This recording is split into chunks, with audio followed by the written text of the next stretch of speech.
Hi, everyone, and welcome to Middle East Breakdown, the podcast where we unpack all of the developments and deep analysis in day-to-day breaking news and stories from across the Middle East, North Africa.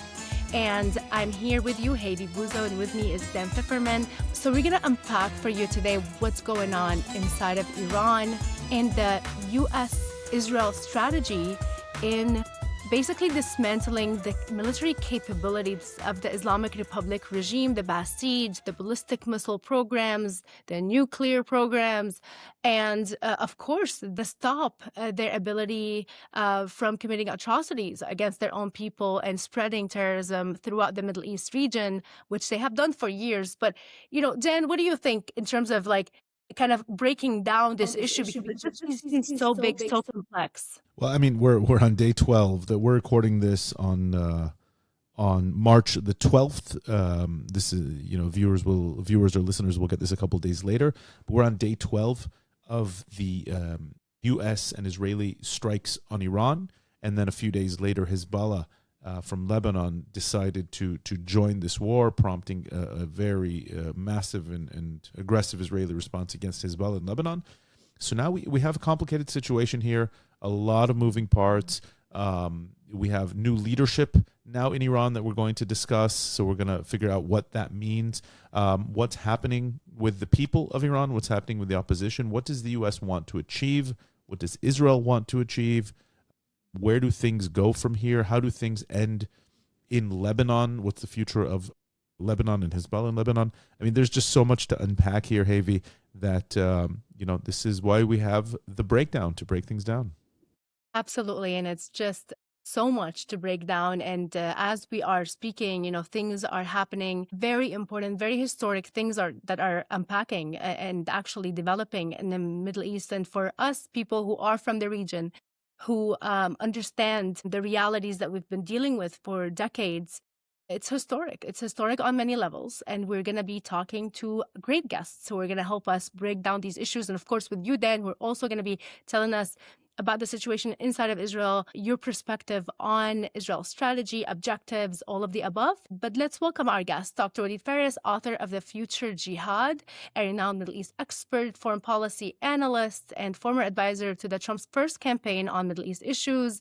Also with us is going to be Gazelle Sharmahd, a courageous human rights activist, an advocate for freedom in Iran, and she's the founder and spokesperson for the Kingdom Assembly. Oh, actually, she is the spokesperson for the Kingdom Assembly of Iran, and she's also the director of the Iran desk as International Freedom Coalition. And she's also, it's very important to talk about this, she's the daughter of Jamshid Sharmahd, who is a democracy and human rights activist who actually was abducted by the Islamic Republic regime, tortured, and then executed. And they just learned a few months ago about the fact that the regime had executed him.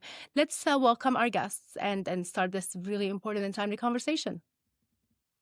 And of course, before we jump into this, if you appreciate what we're doing here on Middle East 24, if you like the insights, the news, the information, the analysis, and the guests, the excellent guests that we have here on Middle East Breakdown, make sure to follow us on X, Middle East 24, on Instagram. We're now on Facebook. We have a great YouTube channel where you can check out breakdown and all of our original content, our video series, our interviews, our mini documentaries and video essays, and of course on Spotify, on Apple Podcasts, or wherever you get your podcast. And please give us a good review. Make sure to talk about us with your friends on social media, wherever, and help get the word out that there is a new player in town trying to bring sensibility, and a clear moral voice to what's happening in the Middle East from authentic on-the-ground perspectives from all across the region. And let's get into it. Thank you so much for joining us today, Dr. Walid Phares and Gazelle Sharmahd. It's amazing having you. And it's really important, especially right now with everything that's been happening. It's like, I cannot tell you enough, but I've been sick. Dan has been sick. And now Dr. Phares is saying that he was sick. It's weighing on us. There's a war, but we know that this regime has been terrorizing the entire region and the people in Iran for far too long. And let's try to unpack it to our audience and talk about all of the developments that are continuing to happen in that front. Can we start with you, Dr. Phares, to talk about what's going on in terms of the United States our strategy, our military objectives in Iran, and what has been happening so far since the beginning? Well, very quickly, since I'm looking forward to listening to the discussion among ourselves, one can say that the administration has multiple components. One component, there is a piece that it does not know how to handle or in what direction they're going to go to. And that will happen at the end of the process. These are 3 bridges later. So the reaction of the population, the reaction of the opposition. This is the part that they are still working on. Coming back to the beginning, it was clear that the goal was to destroy strategic weapons of the regime that are offensive. And the first one, obviously, people think the missiles first. No, what they really were working on was to eliminate the Navy. So we can discuss at length the Navy. Why? Because of the Hormuz Strait and because of all the insurance concerns and even the political opposition here in the United States. What are you doing? Everything's going to be expensive. You know what they're talking about. So first, our forces were able to destroy up to 90% of the Navy, of everything floating. Then the Air Force, almost the same thing. Plus, there is a piece of the Air Force that is hidden in valleys and in mountains that they reserve for later. It's like the Nazis with the V1 and the V2. They used them in 1944, not in the beginning or the midst of the war. Thirdly, obviously, the ICBMs. We could expand on that. But what was important... What does ICBM? Can you explain? International ballistic, intercontinental ballistic missiles. That's the terminology. And then a redux of what Israel has done with Hezbollah during the 12-day war, the decapitation, the targeting of the leaders. So all of that package has been successful so far, and regular viewers can understand that.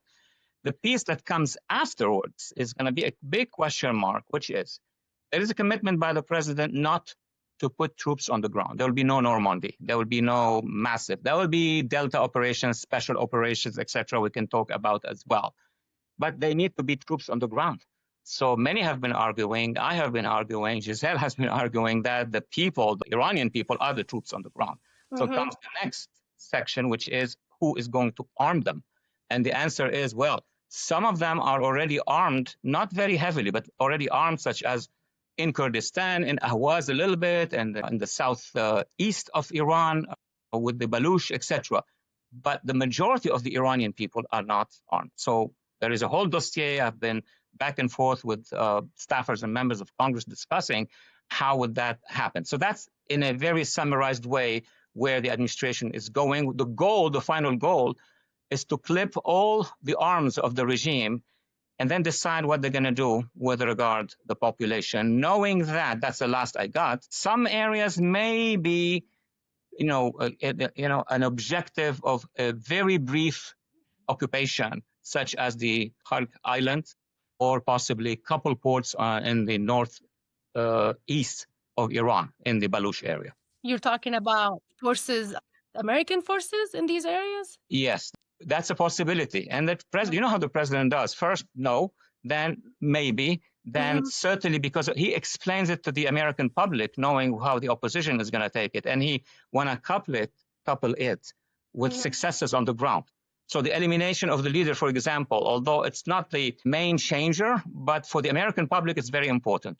Hitler is dead. But for Hitler to die, you have to be in Berlin at the end of the day. So there need to be on the ground a kind of a parallel action to the elimination of the leaders. Exactly. Dan, let's talk about Israel's position, because even though we know that the U.S. and Israel are very aligned, and obviously the war has been, and the strikes against the regime have been collaborated and coordinated between both sides, but Israel has its own vision and its own strategy as well on how to confront this regime and what's the strategic goal of this.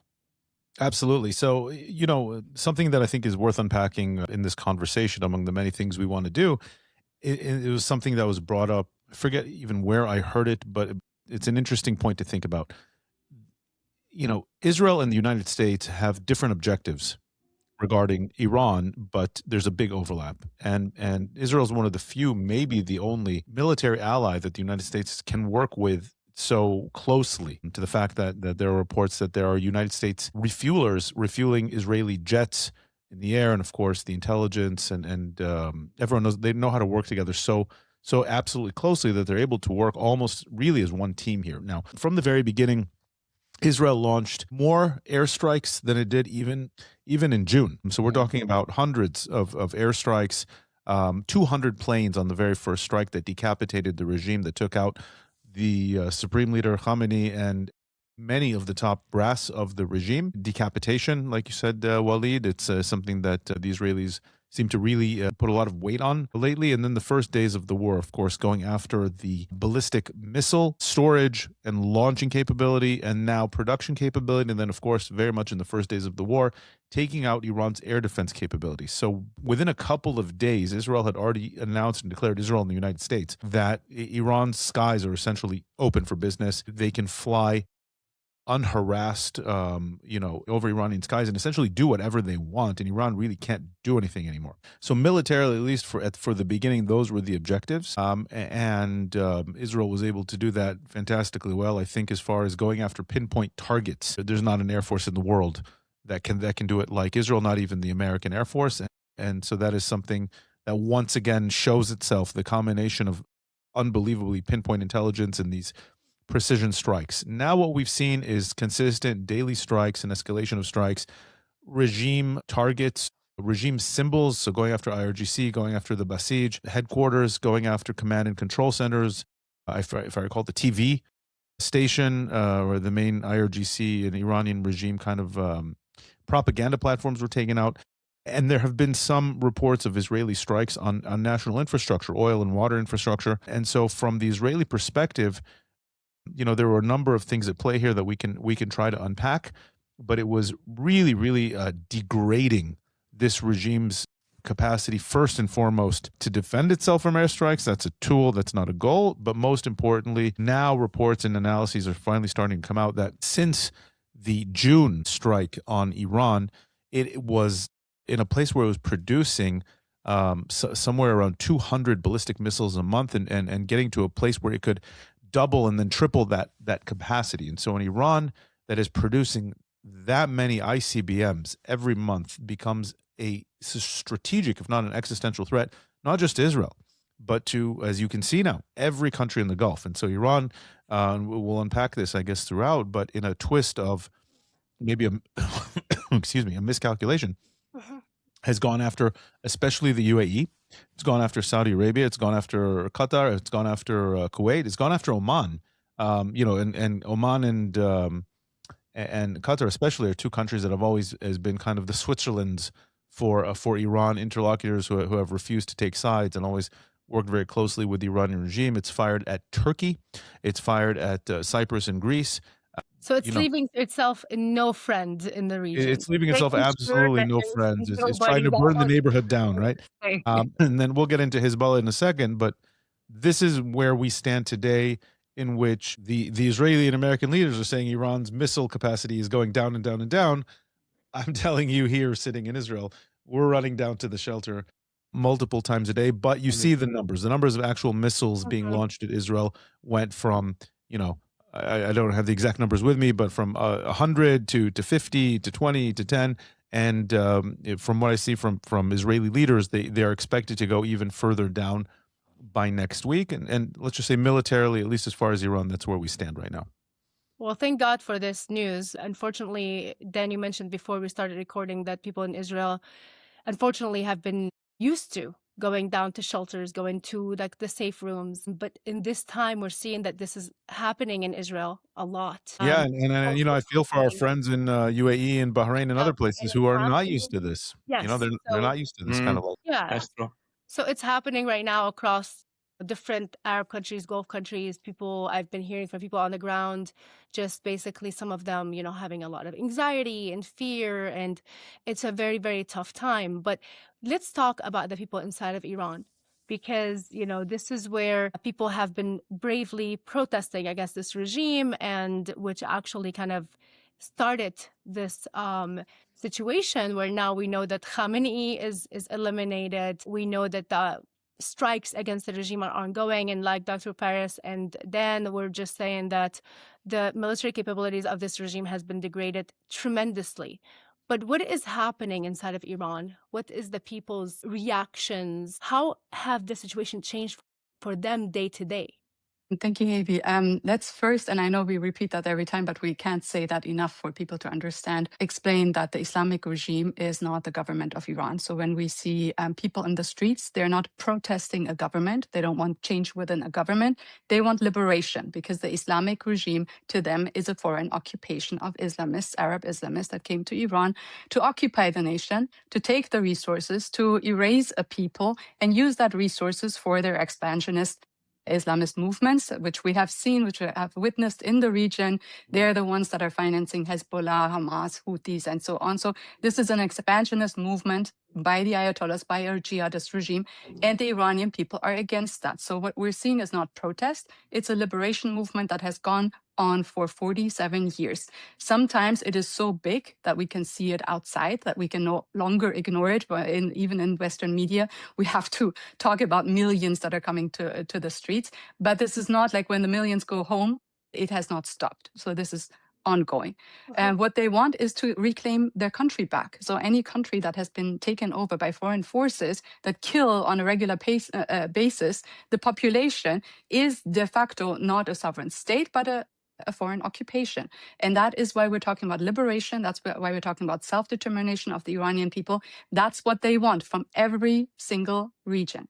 How can they do that? We look at history and see how revolutions or liberations have been successful. Well, two elements have to be in place. It's not just that the majority of the people hate the regime. I wish that was the case, then we would have hated them away and we would be free right now. That's not what brings in a successful liberation. What needs to take place is, one, demonstrations or mass participations in all regions altogether. That means the people of Iran have to be able to come out.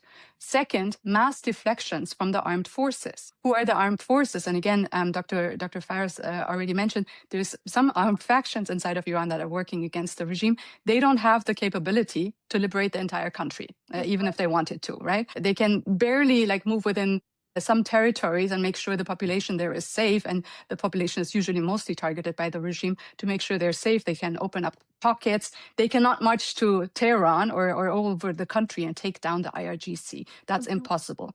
We have, though, a big armed faction inside of Iran that is called Artesh. The Artesh is the Iranian military. They are very different from the IRGC. In fact, the IRGC, and let's make sure everybody understands, the I in IRGC is not for Iran. It's the Islamic Revolutionary Guard Corps. It is there to keep the Islamic regime in place, and it was developed by the Ayatollahs to take down the Artesh. So the Artesh, by numbers, by everything, is bigger than the IRGC, but they have been, of course, held in check by replacing the leadership and so on. Within the Artesh and even within the IRGC, there are normal Iranians who have to do their military service and are there. They're not ideological parts of this regime, but they're doing service there. So there we already see deflections from the Artesh. What is important to understand, again, we can look at history, we can look at Libya and Iraq and Afghanistan and all of those places where it has failed. It always fails for two reasons. One, if the territorial integrity of the country is threatened. That means any kinds of talks where we're talking about bringing in armed factions that are even have separatist labels on them or anything like that, anything that could threaten the sovereignty of the state as a whole will make the whole liberation movement fail. Why? Because there is no army in the world that would risk joining a revolution, joining a liberation, if they don't know the next day, will there be civil war? Will there be chaos? Who's going to give commands? Who's going to be in charge of the nation? Will there even be a nation who's going to pay us to do what? Where are we going? What are we doing? So they rather stay with a broken regime, a failing regime, than risk going on the side of the people. Because why? The moment they go on the side of the people, which we saw in January, they're singled out by the Islamic regime. They found out who didn't show up to work, who wasn't there, who's their families. They're being executed, they're being lynched, they're being made an example of. So for the army to deflect, the number one reason has to be there will be a state in place. Second one, there will be an authoritative leader, as a sovereign authority in place that will take over the country. For that, we have the transitional leadership of Iran, which is under the crown prince right now. And again, he formed a coalition of the majority of all of Iran's opposition forces, whether they're inside the country, outside the country, whether they're monarchists or Republicans, whatever system, whatever social class, whatever political ideology, he has been able to form this broad coalition to bring him as a transitional leader in place to lead this transition, to have one authoritative body that Western countries can work with and coordinate with, where the army can deflect to. Again, like when we're saying lay down your arms, where are they going to lay down their arms? Into the city squares, give it to like the children of Iran? No, they need an army to deflect to. They need an authority to deflect to. So these are the two things that the people of Iran are waiting for. If that is not the case, this mission, as many navies, as many commanders, as many like whatever we're taking out, will completely fail. And this is very important for people to understand. This mission will completely fail if it doesn't lead to the liberation of Iran. Why? I mean, you guys from Israel know that. If you leave any part of Hamas leadership in place, which we saw, like Yahya Sinwar was released from prison even after he did all of these terrorist attacks, went back, mobilized his people, and then did October 7th. So these kinds of people, anything that is part of the Islamic regime, even if you cripple them, even if you cripple their military capabilities and everything, they're playing on time. There will be another Obama administration that will finance them. There will be another Qatar that will finance them. There's another China, Russia, whatever. We have so many enemies that are always eager to refinance them, reestablish them, and then they come back. If that happens, this mission will be the biggest failed opportunity in humankind to take out the biggest jihadist regime. So that has to be our number one goal, the liberation of Iran from this regime and sovereignty going back to the Iranian people.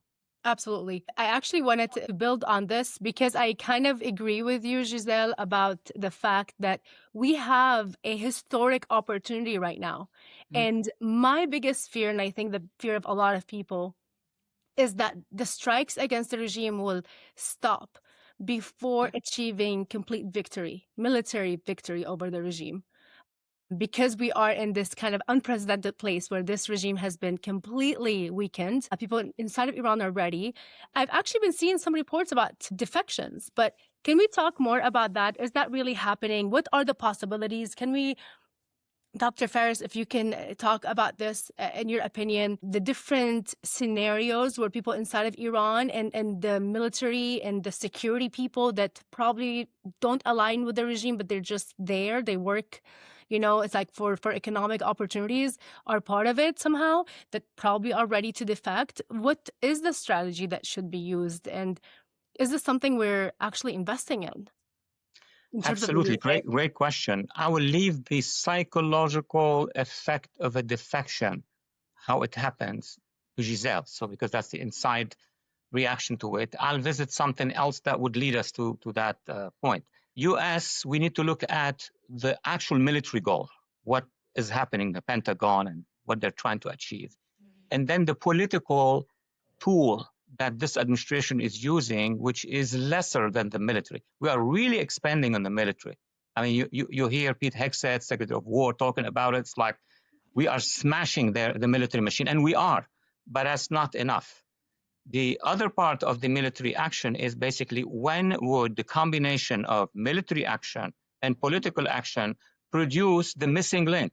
The missing link is the Iranian people transforming itself into a resistance movement so that it can, what Trump told them to do, months ago, seize the institutions. That's the outcome at the end of the day. There will be no negotiations with this regime. What's happening right now are pseudo negotiations. But I think that the president and his advisors realize that if we give any space between, a ceasefire to another ceasefire, that's what happened with Israel, then they're going to reorganize immediately. We know that what they want is to spend time, waste our time, and they know that a few months from now, we may be different in reacting. So I agree with the point that should it be the military or should it be political strategies, Washington or the administration, to put it that way, and Congress and support, they know they have between now and July, September. And that's really, a lot of time, but that's so small in terms of long-term strategies. For example, one of the strategies, we're going to destroy some of the infrastructure so that in 2 years, the regime, what do you mean 2 years? We're not looking at 2 years strategy. We're looking at few weeks strategy. And that is something that needs to be corrected. Not everybody understands what's happening in the kitchen. It's a political and military kitchen inside the White House, but that needs to be adjusted. So militarily, I summarize, militarily is to take away from the regime any weapon that can threaten the neighborhood, like the first one are these beautiful buildings in on the Gulf, Dubai, Abu Dhabi, Bahrain, even Riyadh. We want to limit the ability of this regime to hurt these people. And I'm going to ask me why. Because these people are in control of multinational corporation, of oil, media, and stuff. And they're always are between two positions. One is secret, Mr. President, go ahead and finish them. We don't have time. I'm going to destroy all our beautiful cities. On the other hand, you have some intellectuals who go on media and say, we can't take it longer than a couple of weeks. We're going to lose a lot. So it is in the interest of the United States to destroy the regime's capabilities and capacity in the Persian Gulf, Hormuz. If we have that, then you're going to see even the price of the oil and the dollars will go down. But there is another missing link we need to pay attention to, not really expand on that. It's a silent threat. It's the Bab el-Mandeb. Bab el-Mandeb is the entry to the Red Sea. Mm-hmm. Regime capabilities could leave Iran not from the Persian Gulf, but from the coast they have on the Indian Ocean, and travel, and with the Houthis, do us a big problem there for our economy. So these are the two things to be resolved. The rest, I think they're doing it by the book. We are at 1 week and a half of what the president called 4 weeks, and what Peter Hegseth said 8 weeks. So we are within the norm of destroying the offensive capability of the regime. What will be left on the ground will be hundreds of thousands of infantry and of martyr, attackers, so on and so forth. That cannot be changed, cannot be deleted, if you want, without having a force on the inside, which is actually the political arm. And I know there is a whole debate on minorities and no minorities and who's. I think at this point in time, that's my view, the president who's leading the campaign should also be leading the campaign of unifying the forces, telling them you've got to come and then show yourselves on TV. Because for people to defect from the armed forces, psychologically, if they see the president of the United States, who's bombarding every position they have, is now sitting with the heads of the opposition, with a transitional government, that alone will be half of the battle for defections. People need to see.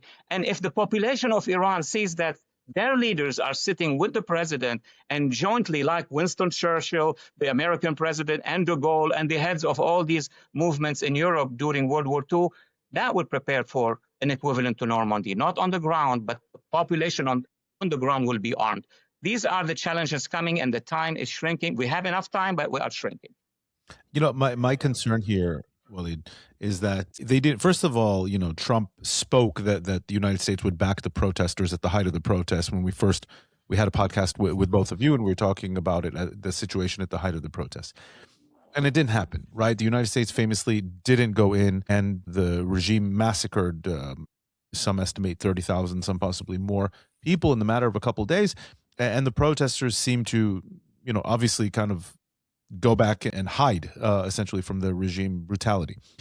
So now the question that I have is, what exactly was the timing of this strike and what's the purpose? It's really not clear, right? We talked a little bit, it could be the missiles, from a U.S. point of view, what was the timing? It's not clear. From the Israeli point of view, it seems more clear. There's a window of opportunity. They knew when Khamenei and many of the IRGC leadership were gathering, and so that was an opportunity.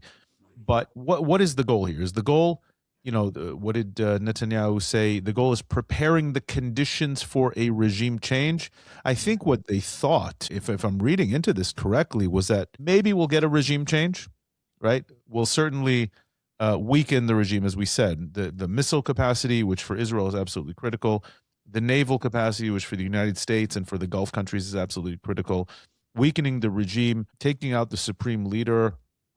I have to say, I'm not sure if that actually weakens the regime or not. I'm curious for your guys' opinion on this, because, he had the authority, he had the experience, but now his son, Mojtaba, is appointed, and he seems, from everything I've read, even more of a hardliner. A lot of senior generals and IRGC people are killed. Okay, but next man up, so to speak. So what exactly is the timing? What exactly is the goal? Is it preparing the conditions for the people to come in and overtake? Are the Americans and the Israelis expecting this, the Iranian people? Giselle, what are you hearing? Is it the Iranian people to rise up and take over? What I'm concerned about, and the reason maybe we haven't seen what you were talking about, Walid, right? This President Trump standing next to the former crown prince and this transitional council that I haven't really seen yet, is maybe they're not putting their money on that yet. Maybe they're still thinking about a Maduro option where there's someone or some group inside the IRGC who is power hungry, but maybe not so, Islamistly ideological, that they're willing to work with and say, okay, you're our people here. You were on the show. Control as much of the economy as you want, as long as you play nice and work with us and stop supporting terror. And is that a possibility that you guys are hearing about? No. That's a fantasy. The fantasy of we're going to be working with a branch of the IRGC. That could have been the case after the 12-day war. And even at the 12-day war, when they started to talk about it, mostly the negotiators. I'm asking, by the way, from an American thinking, not from the Iranian thinking. No, from an American thinking, absolutely. But from an American thinking, of course, there is this nuance between Israel and the United States, the two governments. Israel sits in the Middle East. Their airports, their airfields are there, the missiles are there, everything is there. They are at, a few minutes. There needed to be an American machinery to come to the region. I mean, remember, you don't remember, but we can read about it. When Saddam invaded Kuwait, there was the formation of a huge coalition. Saddam invaded in August. I remember very well. Okay, so you remember. Oh, you were younger. So he invaded on August 2nd. And then we, the US at the time, started to gather. Guess when we counterattacked, you remember, on January 15, 1991. So it took all these months to put together. This was not, what happened in Iran was not a matter you can deal with like overnight or 3 nights. Or Israel can always do it because they are in the region. Second, it's the preparation Lego. There are multiple components to come through. And there are 2 political projects. And I can tell you, from what I understand, the early project by our administration was to do some strikes, kill some people, and sit down with the remainder and negotiate. That doesn't work. Then you have the 50,000 people killed. That is a shell shock for anybody in Washington. I mean, you cannot bypass this. What are you going to say? Have the regime come back, sit down, and look at the parents and the cousins and the daughters and the children of the 50,000? It's too late. So now we are bound to work on a change of a regime change, replacement of regime, revolution. These are semantics. Reality is that the guard has to go, the Basij has to go, and the rest should be a transitional government. And last point, it's not easy to deal with a transitional government. From inside the kitchen in Washington, you know how many people come to try to see the president and Congress, and what do they tell them? Each one tell them, a story. This group, I don't want to name, say, well, we first liberate here and then we see about the rest. The other group says the same. People criticize Pahlavi and people criticize other. It's not an issue that is simple. De Gaulle was lucky that he landed in Britain, had these French forces at the time, and he became the ally of Winston Churchill for 4 years before the landing in Normandy. These are thoughts. Yeah, actually, can I jump on this, and then I will give you, Giselle, of course, the time to respond to this. I do actually agree with you, Dr. Phares, about the fact that, the idea of working with an element of the regime is absolutely ludicrous, because this regime is ideologically extremist, jihadist. So, how can you ever think that somebody is going to change? I know that we have the situation of what happened in Syria, but that is a very kind of already it's a whole complex situation where you had this force that was already on the ground, that was already empowered by 2 countries, Turkey and Qatar. And that's what happened. Now, and yet Iran, it is a mistake. And yet, in my view, in my humble view. Yeah. And still, there's a lot of questions, right, about it and how accurate that decision was to accept this force, right, on the ground. It's still, there's a lot to ask. But we know that this regime in Iran, this is a regime that's built on the ideology of, hate and destruction towards America and Israel. I think Israel basically is a lot more aware of the dynamics and the realities because, like you said, it's in the region. It's been preparing for this. It's been confronting this access for many years now. We, of course, after October 7th, a lot. But in terms of the actual realities that we're dealing with right now, we know that Mujtaba, the son of Khamenei, Ali Khamenei, is now the so-called supreme leader. He is not a religious scholar, interestingly enough. He's not accepted by many of the people inside of Iran. I don't have any trust in the regime in Tehran to the point that I don't even know if he exists or not at this point. They had a cutout of him and they were like celebrating that cutout. And then today they were saying that he was injured in his feet. And that's why he has feet injuries. That's why they can't have him on camera. Like, we don't know anything. We don't know the debate goes to the feet. Word from this. He has the like a mid-level religious scholarship training. As was explained, he's not like the Ayatollah, like he has. He's not an Ayatollah. He's one level below Ayatollah. So that's like a problematic within the regime structure, like how they are usually. So there's a lot of question marks about what's going on with that. Now, of course, Israel and the United States are saying we're going to take him out. Maybe he's already taken out. I don't know. What do you guys think? I mean, let's talk about Mujtaba. Yeah, it is. I mean, like as horrific and as maniac and genocidal as his father was, imagine the son now watching his father, his wife, and everybody around him being blown into dust. I mean, how genocidal can he be if he's even alive then? So that's what we're trying to say. Like this idea that you can work with anybody from the regime. There is no hardliner or moderate. What does that even mean?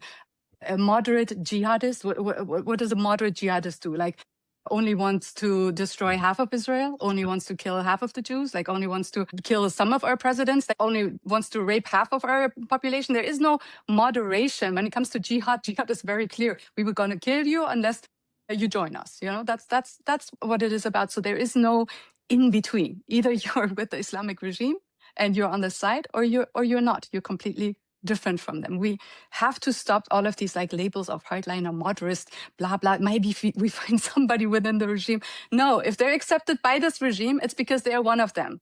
And then by default, they're against all of us. And they will rebuild with more ambition what we just destroyed. So that's the end of this kind of conversation. There's even like jokes like they're calling him Mujtaba, making a reference to Mush Ali, which was like the Khamenei, the mouse. Khamenei was called the mouse because he was always hiding, like as a rodent, like a rodent from everything. And now they're calling him Mujtaba. So now, nobody from this regime will be accepted by the Iranian people. That's clear. That's why they went to the streets and said, down with the Islamic regime. And they didn't say, down with only Khamenei, or we're fine with like a reform. That part has already passed. We tried that in the past.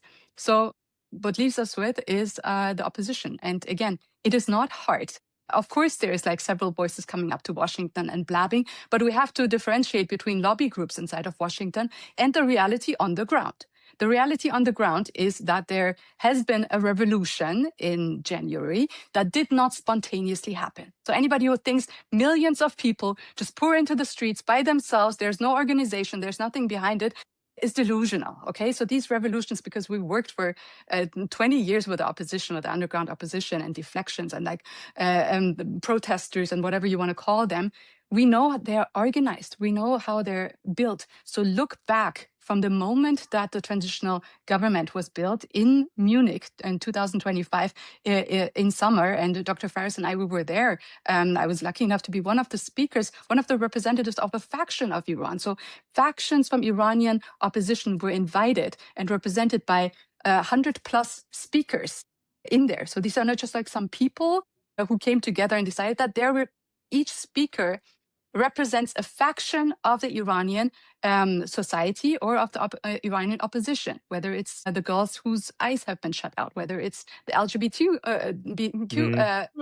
the community, yes, whether it's different provinces of Iran, whether it's from the armed forces that have deflected. So every single part of Iran has been represented there in that moment, and united under 4 shared principles. What are those 4 shared principles? Again, the territorial integrity of Iran, because there is no revolution, there is no liberation unless there is a sovereign state. Second, the equal rights of all of Iran's citizens. That includes every faction, nobody is going to be treated unequal because of where they come from, what dialect they speak, what faith they have, or anything like that. The division of state and church, right?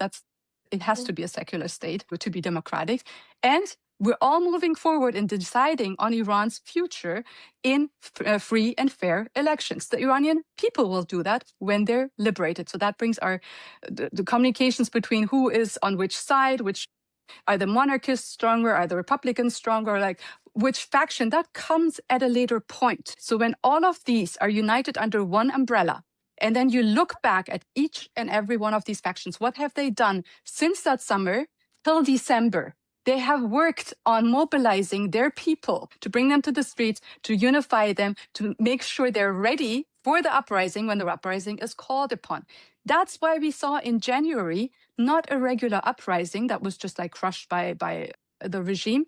They had to bring in military from outside of the country because the defections were so strong that they couldn't hold them back with their IRGC and their besieged people in place. You saw so many videos of the besieged running away, the IRGC running away. Did you guys see these videos where people started first in the first days chanting to the IRGC, please don't harm us, please don't harm us. And then the chant started changing by the end of that. Lay down your weapons, we won't harm you. So you saw the complete shift towards like the people were liberating squares. They were liberating entire cities. Giselle, where are these defectors now? The IRGC, I don't know if there are Tesh defections, if there are any. Yes. Where are these defections now? I mean, what can we expect? And we kind of want to squeeze in here two last Iran questions before we jump super quick to Hezbollah and what's happening between Israel and Hezbollah. But what can we expect? Can't expect the Iranian people, obviously, to be running around when there are American and Israeli airstrikes, yes, even though they are largely pinpoint airstrikes on Iran.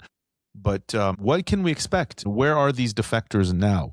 Is there something in store, maybe that is being prepared that we don't know about, that we might find out about a couple of days? Or is this going to kind of peter out? You know, you already hear President Trump saying, well, we've kind of already achieved everything we wanted to achieve militarily. And Israel's kind of starting to Prime Minister Netanyahu is kind of starting to redraw the war aims, and because that's exactly what happens. You know, every time I go on a media interview or everyone asks me, well, are we winning? And I said, well, it depends how you define your goals at the outset. If you want to define, are you winning? Did the regime collapse? No, right? So is that a win? Is that a loss? Did you severely weaken the regime? So I'm curious what from the people, from the opposition, from these defectors that I'm not seeing yet, right? Or maybe you said you did see them. You saw them. Right. So what can we expect, let's say, as this part of the conflict winds down? And it might be a few days, it might be a week, it might be 2 weeks, but it's clear to me that there's not going to be this intense American and Israeli strikes, Iran shooting missiles every day. It seems to me that everyone's trying to find a way out of this. So what is next as far as on the ground? I'm curious, and if you can say more, maybe one word. I don't know if we asked this at the beginning. What was the response of the people to seeing Khamenei get taken out by Israel? They're as happy as all of us are. I mean, like how happy were people when Hitler was taken out, right? Like this is like for us, it's like, duh, of course they're happy. Like the symbol of oppression, the symbol of rape, of killings, of lynchings, of all of this has been taken out. We would have loved to see him in court and face all of the Iranian people. Yeah. But, well, there's enough of their leadership left that we will face in court later on.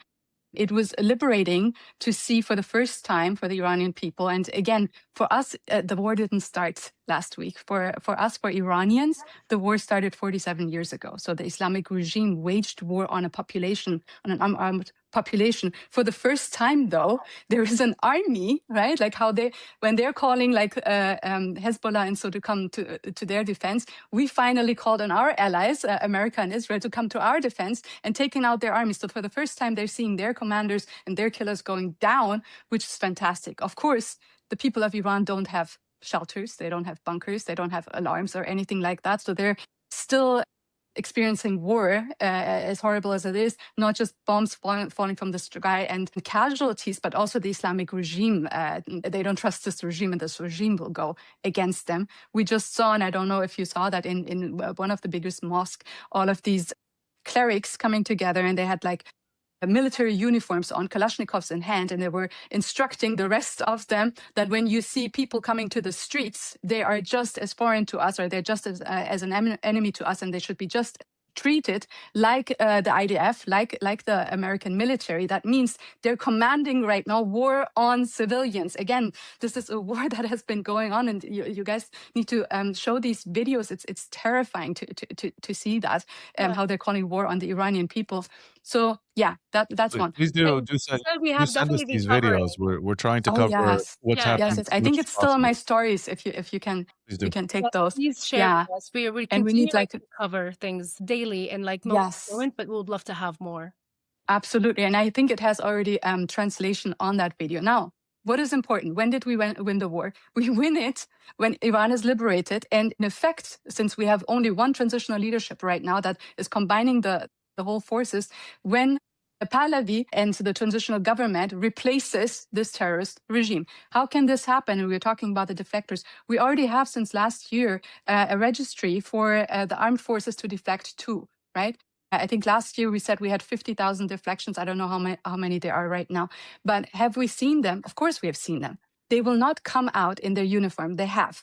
Before this January started, between summer and December, you saw many from the armed forces in their uniforms coming out in the streets of Iran, of course, then going undercover, declaring war on the Islamic regime, calling on their faction, calling on the other armed forces to join them, and pledging allegiance to the transitional leadership. That happened. That was prepared, okay? So when you look at January, what happened within days? Let's just take the source of Sayed Araghchi, right? Araghchi, the foreign minister.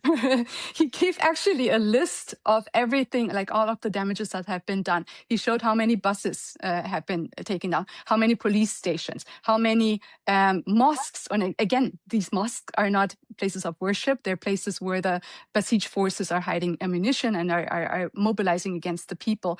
How many Basij centers, how many RHGC centers, how many of their commanders have been taken out. That is by the regime, like showing the regime. Civilians, protesters cannot do that. Like, give me anything, Molotov cocktail. I could not go to the corner of my streets and take over a police station, you know? So you can see that this was managed and organized and backed by deflections who know how to do barricades, who know how to take over these centers, who know how to make this revolution a revolution, not just a protest, but which centers they have to take in, which places they have to take in, how to take control of the streets, how to protect the civilians. So because the regime saw that, that's why they had to do an internet blackout. That's why they had to bring in militias from everywhere. That's why they had to do a genocide against these people. That's why they went afterwards, and you guys saw the footage, house to house in those liberated places to bring out the commanders who didn't show up to work and lynching them and taking them in. So what we can do to protect more civilians, to make sure that this is going smoothly, is stop trying to redefine the wheel. We have a transitional leadership in place. The millions of Iranians in the streets shouted his names. Hundreds of thousands of Iranians on February 14th showed he has a base outside of Iran. So this is the government that is in place that unites all of this. We need, though, if President Trump doesn't want to do it himself, we gave a solution. We can have a U.S. special envoy, a special presidential envoy to a free Iran that will then meet with this coalition of opposition forces under the Crown Prince and makes sure we're using the intel to make sure this transition is happening and not turning into chaos and not turning into a mission that has failed. Okay, well, I nominate Dr. Walid Phares for this role. No, yeah. I would love to assume this role, and I'm saying it for the first time in public. Perfect. Amazing. I actually want to ask you, and if you both can answer, but I want to start with you, Dr. Phares, about what's going on in terms of the minorities in Iran, because this is a point of tension. We know that the minorities in Iran have been kind of declaring like a variation of positions. Some talking about a federalist system. We know that the Kurds were saying that they would want to liberate Kurdish areas. President Trump said that would be a great idea, but we don't know what that means. Also, you know, what does that make for the Persian, the majority, right, of the country? You know, how can we reconcile this? Because one of the most important things is that Iran stays, of course, intact and united. But how to reconcile this, and what's the right approach? And I would love to hear from Giselle about this, about the Crown Prince position on that. But let's talk about scenarios and kind of what you think is going on, Dr. Phares, on the ground in terms of this issue. On this issue, I'm sure Giselle has a lot to offer, but let me start with the little I have a lot of debate about it. And with experience. For example, of course, I have all these relationships with the Persian majority, and has been for many, many years. But I also established relationship, sampling with the Kurds, many years. With the Arabs, I wrote articles about them in Arabic, and they speak it, and we enjoy when we speak the Baluch, less so with the Azeris. But I have the vision of both sides and each one what they want. Each of these communities, I call them communities, that happen to be a minority if you compare them to the Persians, they are like a society which has multiple wings. It's not that all the Kurds in Iran want the same thing, want the same party, no. They are an ethno-community, and in ethno-community they have left wing, right wing, center, people who are closer to the Persians, people who want immediate secession. It exists. We don't have to be like completely surprised that we are hearing it for the first time. It has been there, and it's true for every single other group. So here's the deal. When there is a national liberation, if we are bringing all these fleets, all these forces, spending all that money, it's not because we want to liberate Normandy and that's it, or Alsace-Lorraine. It's for the whole country for now, because of legitimacy and because of something much simpler. Coming together, the forces of 90 million people, they can defeat the regime. But if one community wants to do all the efforts to secede and fight the entire IRGC or even the Artech, etc., it's not going to happen. So the middle, the juste milieu, the middle is this.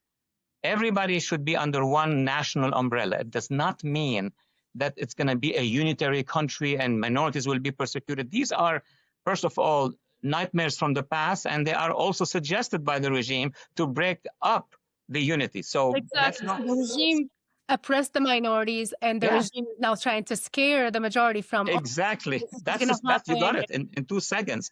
So the most appropriate strategy. It is true that some of the territorials, like in Kurdistan, Ahwaz, and in Baluchistan, are easier to work in because they have either the ocean, they can get support from, or they have Kurdistan of Iraq, and even the Ahwaz through Kurdistan can be liberated first. But the idea here is that they are liberating these provinces, maybe as ethnics, but for the sake of the Iranian people. They need to understand that. They need our president and his delegate, hopefully, to explain it to them.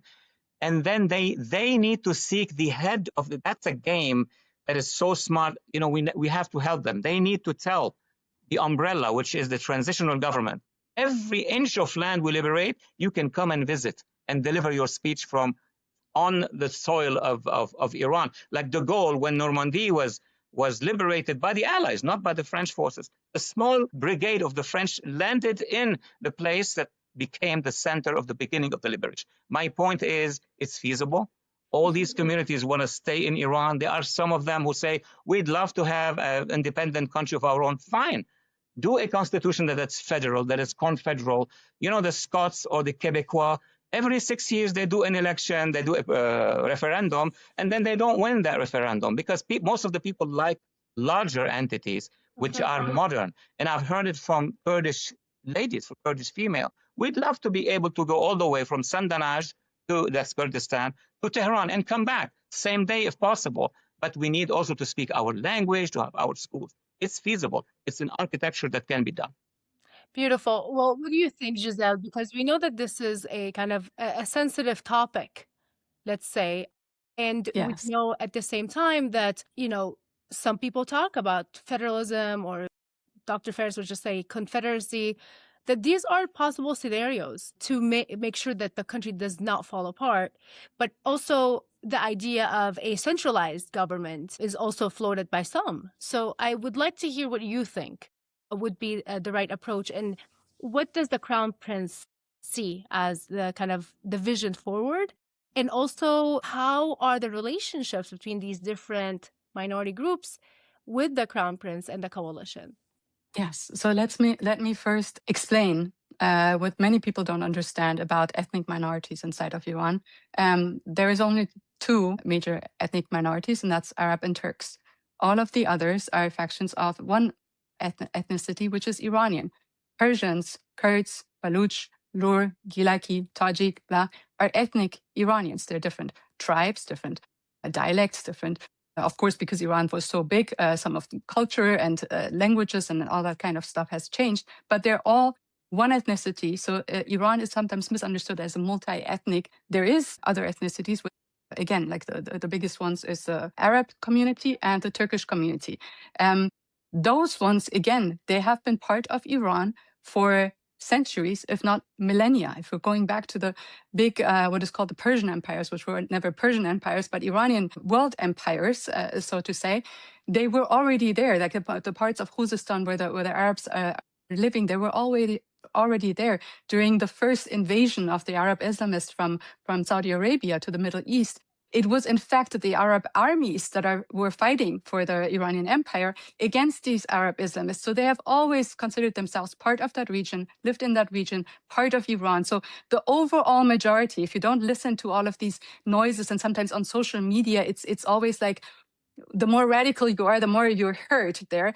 But the overall majority of Iranian people from any background, from any group, from any province, wants one unified Iran where they can be all free and all part of the nation, all part of government, all part of self-determination of one country, and not self-determination of one group and then the rest, whatever. So that we have to understand. I think we saw that in the Women Life Freedom revolution, where a Kurdish girl was killed in Tehran. What is she doing in Tehran? You know, like if she was only like, oh, we want only this part, she wouldn't even come there. So you can see this young generation is eager to have all of the possibilities that the whole country is giving them. Just like I in Los Angeles want to go to New York, want to go to Texas, want to go to other parts of this great nation and have the same rights anywhere that I go. The same thing is true for Middle Eastern. That's number one.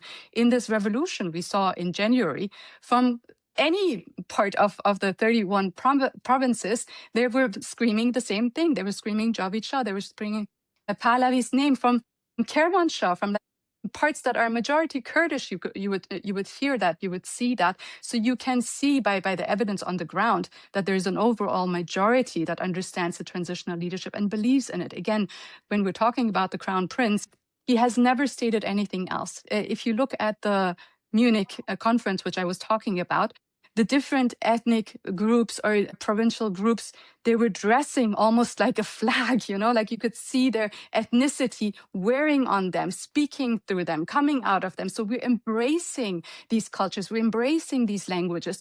If the regime has cracked down on different groups, a majority, it's not because they're Kurdish or this or that. They've killed my father. They've killed Persians too. It is because they are nationalistic. It's because they are against this regime. It's because they're a threat to this regime. The last thing about the Crown Prince, he was very clear about his statements. He's always reached out to all of the region. In fact, he was just speaking in his last interview about the first regions that he wants to go to, are especially Baluchistan, especially Kurdistan, especially those regions that this regime has predominantly cut out, economically cut out, crushed out on. So that shows the nature of the transitional government. It's one continuous and united government for the people of Iran, where, again, he just had an interview with the Baluch, like a Sunni, a Baluch TV station, where he spoke about their rights to have their mosques, their leaders, their religion, their everything. So this is the fundamental principle of a transitional democratic leadership, that everybody there will be equal, everybody will be participating. What everyone wishes for, whether it's a centralized monarchy, a centralized republic, a decentralized monarchy, a decentralized republic, these are forms of government, none of which can ever become true if this revolution is not successful. So that's why we're very sensitive to any kinds of threats that could trigger the armed forces or any bad actors out there to think that there is even an option of partitioning the land, because that's the number one reason any revolution, any uprising has failed, because of that. And that's not in the interest of any of these groups. It's not in the interest of our Kurdish people, which have been, by the way, jammed in the region by, as you said, HTS right now, killing them in Syria, Erdogan killing them in Turkey, you know, like they're killed in Iraq and so on. So this is not something that will liberate or bring more rights or control or anything to them. It's the opposite. It will make the only possibility of a free Iran, which again will be backing all of its people, all of the Kurdish people, all of the people outside of its country as well, against these Islamist forces that are pushing back on it. Thank you so much, Giselle. It's really enlightening. I want to talk about Hezbollah. So also we know that Hezbollah, on behalf of the Islamic Republic regime, including having IRGC generals inside of Lebanon, started launching missiles against Israel. So they were actually acting on behalf of the Islamic Republic regime. We know that Israel started taking out the IRGC generals. This is an ongoing situation right now. Let's talk about that. And of course, we know that we've seen a lot of videos for example, the people who live in the Hezbollah areas trying to escape. Now we know that a lot of people from different, other groups in Lebanon, the Christians, the Sunnis, are not welcoming them. They're going to Syria. In Syria, you have the Syrian army is actually going to the borders to try to vet them, and they were already attacking Syria as well. And the Syrian army is being prepared to fight Hezbollah. This is a massive, kind of also another element that is happening on the ground, transformational, I think. But let's talk about what's going on. What does Israel want to achieve? Taking out the leadership, taking out their missile capabilities. We know this is, we know that today there was a brigade of missiles that were launched against Israel again. But let's talk about that and talk also about the realities on the ground in Lebanon, what's happening in terms of the people. And now the government in Lebanon is making unprecedented announcements against Hezbollah, basically seeing them as what they are, as a kind of a foreign occupation force that is acting on behalf of the IRGC. But what does that also mean on the ground? Because they're still there. And they've infiltrated the state, the military, etc. So let's try to unpack this. Let's unpack for your audience to understand that for a majority of Lebanese, Christians for sure, Druze for sure, Sunnis because they're fighting with them on various battlefields, Sunnis meaning the Islamic Sunnis. What we need to understand is that those forces, Hezbollah in Lebanon, Houthis in Yemen, Hashd in Iraq, and others, maybe a different case for Hamas, but also part of it. Let me repeat. For our audience to understand, Hezbollah in Lebanon, Houthis in Yemen, Hashd in Iraq, maybe partially Hamas, they consider themselves as part of the Islamic regime in Iran. It's not that they are allies. They consider themselves, and the Hezbollah leader, Hassan Nasrallah, used to say, I am part of the leadership, the regional leadership. Okay. Because of that, Hezbollah receives direct orders from the IRGC. He is one of the leaders of the international IRGC, but he receives the orders. So that's why it's ambiguous when people will look at Hezbollah in Lebanon. It's weaker than ever because Israel destroyed almost all of its missiles, killed half of the leadership, and yet they say if there's an attack on the IRGC or on the regime in Iran, we are part of the war. The bases of Hezbollah do not like that. The civilians managed by Hezbollah are very, very concerned about that. They are nervous. When Israel said one word, get out of the south of Lebanon, you see hundreds of thousands of members of the families and the fighters of Hezbollah leaving because they know that they are part of this fight. Guess what? The other communities did not leave. You read it right. Christians and Druze and others in southern Lebanon, what did they do? They actually contacted the Israelis. This is like 48 hours ago and said, our villages are with you. We want peace. We want security. Just make sure not to bomb us. And anything you need from us, we're with you. So the transformations on the ground in Lebanon are amazing. We have not seen this since the year 2000 when Israel withdrew from the area. Now, inside Lebanon, unfortunately, Hezbollah over the past decades had penetrated, including the Lebanese army, including the security. So when the international community asks the commander of the Lebanese army and the government, why don't you go and then remove the weapons? Removing the weapons of what? Because on one floor, the third floor, you have Hezbollah. On the fourth floor, you have the commander of the army. They are quasi-hostages. So this needs a different treatment. It needs the international community, the United States, to formally, with Israel, tell Hezbollah, you have to disarm or else. And then ask the Lebanese army, guarantee to the Lebanese army that we'll be with you, we'll give you air cover.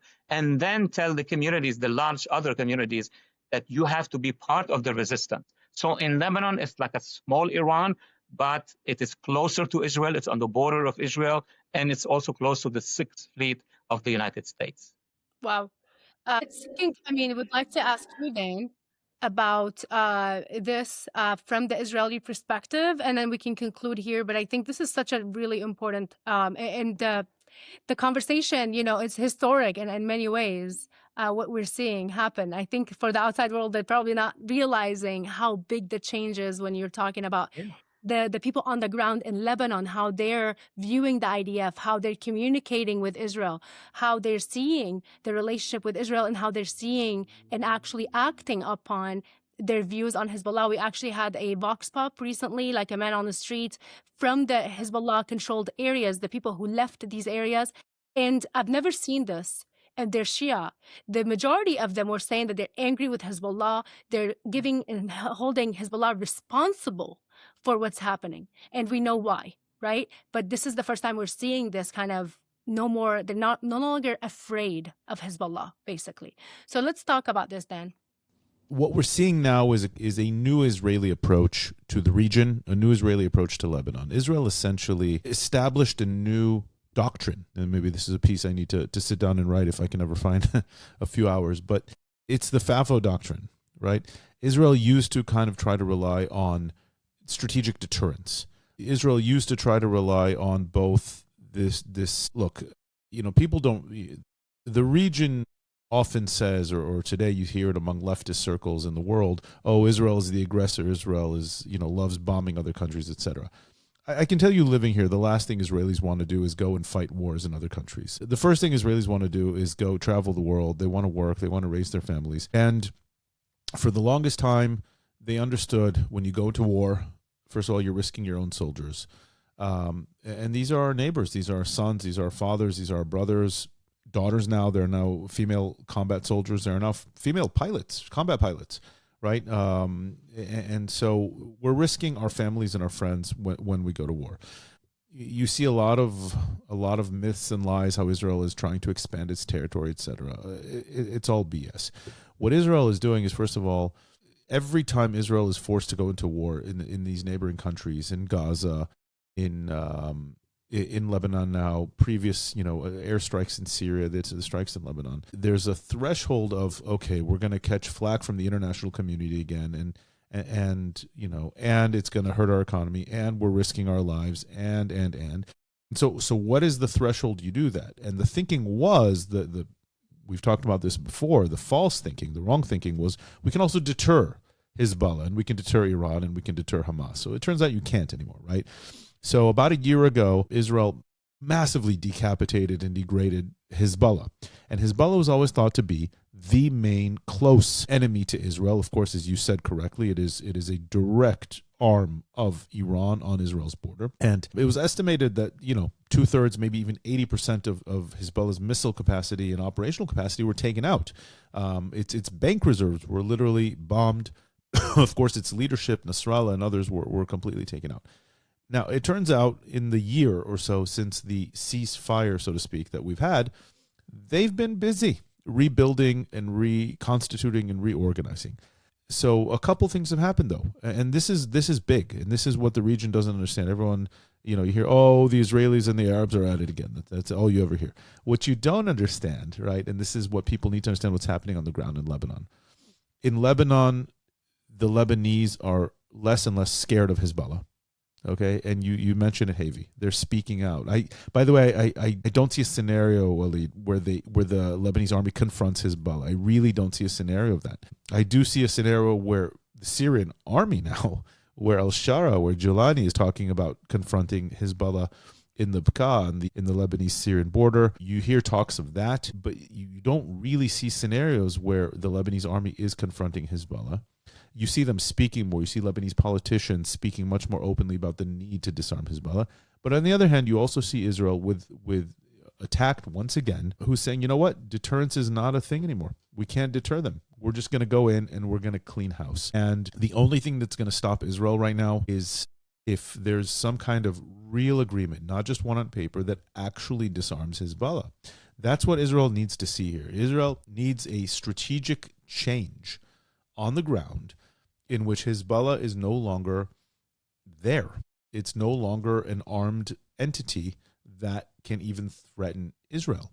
And it will either do it by itself, which will be incredibly costly to everyone, or the Lebanese political system, with all the international backing it needs to finally do what it's supposed to do. And my hope / assessment is that maybe Hezbollah will have been degraded enough to where the Lebanese government, military backed by the French, backed by the Americans, backed by whoever, can actually go in and do that. Otherwise, we're going to be in this scenario time and again.